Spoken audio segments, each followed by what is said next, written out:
Estamos de volta com o Dedinho de Prosa, entrevistando a professora Marineuma. Professora, a gente estava falando aqui sobre a internet, o português e tal.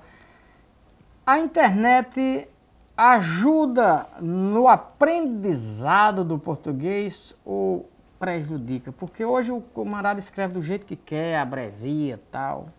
Eu acho que a função da internet não é ensinar. É ser um canal de abertura para que as pessoas cheguem até as outras. O papel disso é da escola.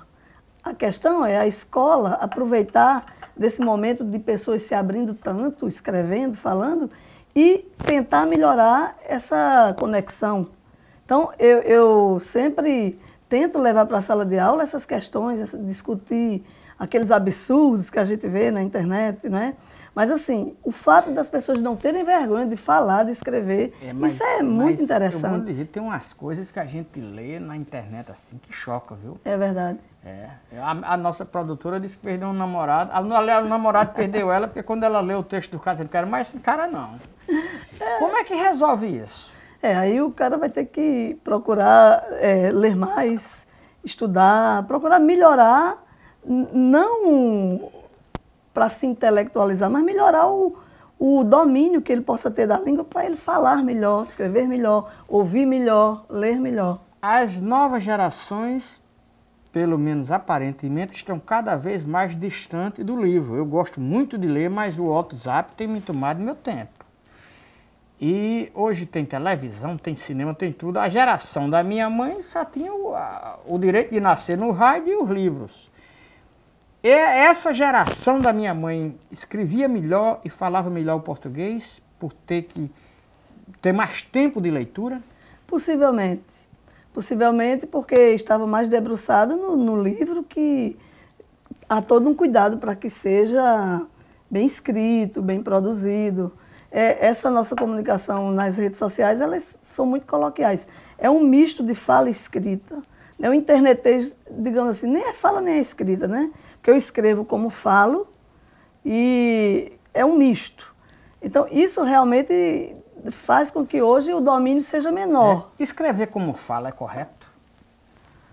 Escrever como fala vai depender de onde você esteja fazendo isso. Se for na internet, tudo bem. Mas se você for prestar um concurso, se você for responder uma entrevista por escrito, se você for escrever um artigo de opinião, certamente não vai ser interessante.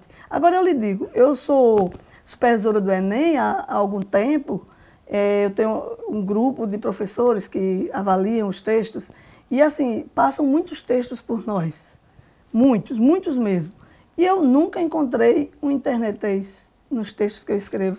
Então, os alunos sabem que o internetês é para ser usado na internet. E há uma outra exigência para ser usado formalmente. A sua aula é uma aula bem convencional? Como é seu tipo de aula?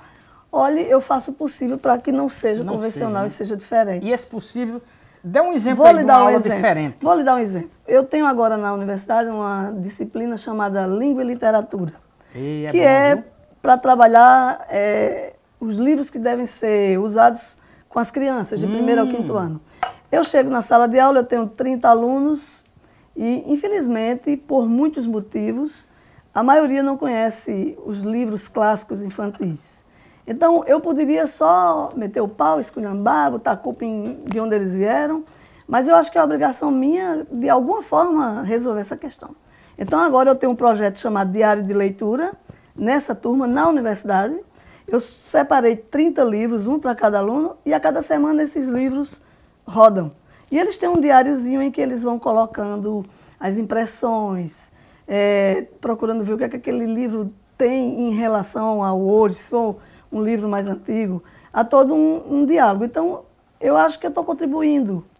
Eu queria lhe fazer a seguinte pergunta. O hábito de leitura é uma coisa que se adquire aos poucos ou tem pessoas que já, antes de eu chegar no que eu quero chegar, ou já são propensas a gostar da leitura? Alguns são propensas, mas a família influi muito. A cultura da leitura, o contato, em casa, né? Os professores que essa pessoa tem. Se você, da minha família são 7 pessoas, gosto muito de ler, e uma família pobre, que veio da pobreza mesmo. Mas só que meu pai foi administrar o cinema da cidade. Que maravilha. E aí não tinha com quem me deixar, me levava para lá, para o cinema. Meu pai era míope, não via as legendas, e minha mãe ficava lendo para ele. Para ele. Então, ainda hoje, eu escuto a voz de minha mãe. Então, Isso você já assistiu o filme Cinema Paradiso? Já, sim. Tem muita, com aquelas histórias dos cinemas, né? Do cinema. Mas eu voltando ao assunto, eu quero lhe perguntar o seguinte. Eu já vi professores que jogam na mão de um adolescente Os Sertões de Euclides da Cunha, um tijolaço desse tamanho, difícil de compreender. Isso não afasta a meninada da leitura? Afasta. É preciso o que seria interessante para o jovem ler e depois ser capaz de levar para uma outra literatura que exigisse mais desse leitor. Eu lembro que na época da Eguinha Pocotó, todo mundo só cantava Eguinha Pocotó, eu levei a Eguinha Pocotó para a sala de aula. A música? Foi um absurdo, foi, sim. Sim, mas levou aí começamos a discutir. Discutir o quê? Vamos detalhar aí. Discutir o que é que aquela música queria dizer, qual era a profundidade, o que diálogo a gente poderia fazer, o que poderia se extrair de uma música como aquela. Aí eu tenho que lhe perguntar o seguinte, já lhe interrompendo, é possível extrair alguma coisa boa de uma coisa daquela? Talvez essa coisa aí tenha muito preconceito. A questão é que uma música daquela foi feita para se dançar, para liberar as energias. Não foi feita para se escrever um tratado linguístico, não. A questão é essa. Então, a partir da Eguinha Pocotó, eu levei o filme Amadeus, que conta a história de Mozart, e os alunos se apaixonaram e a gente saiu da Eguinha Pocotó e foi para Mozart. Houve uma vez quando foi obrigado a se cantar o hino nacional, que é lei ainda nas escolas, foi uma zoada, os alunos não queriam cantar o hino nacional, achavam aquilo um saco. Aí o que é que eu peguei? Eu peguei várias versões do hino nacional, forró, rock, até Padre Marcelo, Sandy, e levei para os alunos irem ouvindo. Depois levei uma versão que era até de publicidade, é bem interessante. Depois levei uma ordem direta.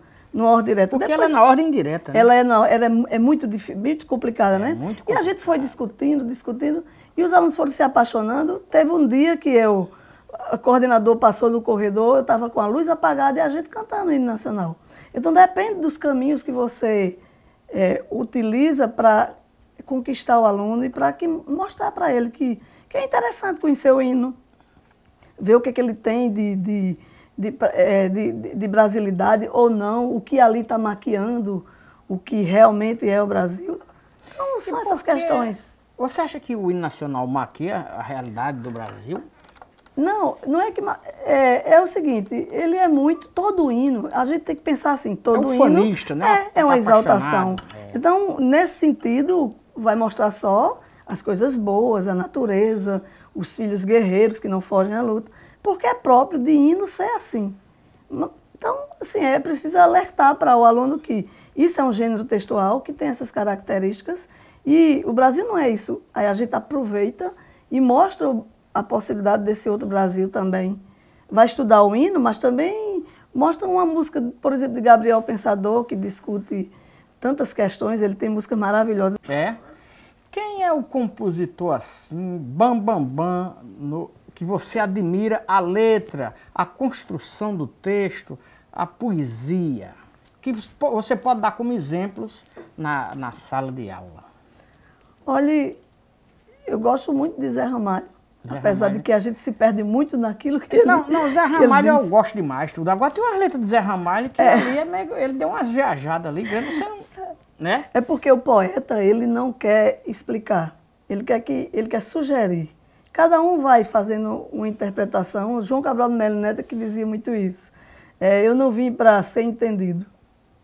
Ele não dizia literalmente, é uma fala minha. É como se ele tivesse dito isso. Eu não vim para ser entendido. Tem uma letra de Zé Ramalho e você tem 30 segundos para responder, que dizia assim: a Arca de Noé, o dirigível, não voam, nem se pode, não sei o quê. Não é um erro de concordância? Faltou o I. A Arca de Noé e o dirigível, eu penso assim, não voam. Talvez tenha faltado ele dizer que eram duas coisas. Ou, em tese, ele considerou a Arca de Noé como o dirigível. Que eu penso, aquele Zeppelin, eu imagino assim. E a gente pode imaginar. A poesia vem para atiçar nossa imaginação. Né? Você vai me dizer, e é possível aceitar todas as leituras?